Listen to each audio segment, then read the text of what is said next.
तुम्ही पाहत आहात MCN न्यूज मराठी।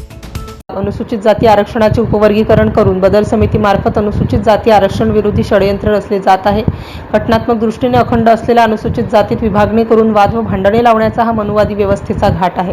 शासनाच्या हालचालींविरोधात तीव्र भूमिका घेत अनुसूचित जाती आरक्षण उपवर्गीकरण विरोधी कृती समिती खामगाव यांचे वतीने सोमवार 22 जून 2026 रोजी सकाळी 11 वाजता खामगाव येथे भव्य मोर्चाचे आयोजन करण्यात आले होते। सदर आंदोलनात अनुसूचित जातीतील 59 जातीतील सर्व घटक, सर्व आंबेडकरी संघटना, सर्व चर्मकार संघटना, मेहतर व खाटीक संघटना सहभागी झाल्या होत्या। अनुसूचित जातीतील आरक्षणाचे वर्गीकरण करून जातीजातीत मतभिन्नता होणार आहे, तसेच वाद व भांडण हाणून पाडण्यासाठी सर्वच अनुसूचित जातीचे एकीकरण आवश्यक आहे, अशी भूमिका उपवर्गीकरण विरोधी कृती समितीच्या वतीने घेण्यात आली।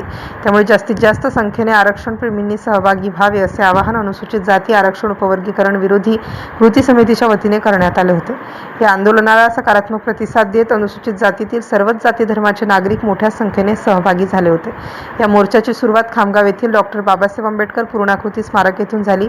त्यानंतर उपविभागीय अधिकारी कार्यालयापर्यंत काढण्यात आलेल्या या मोर्चात उपवर्गीकरण करणाऱ्या शासनाचा जाहीर निषेध करण्यात आला। यावेळी शासनाला निवेदन सादर करून अनुसूचित जाती आरक्षणाचे उपवर्गीकरण न करण्याची तसेच संबंधित समितीच्या अहवालास मान्यता देऊ नये अशी मागणी करण्यात आली।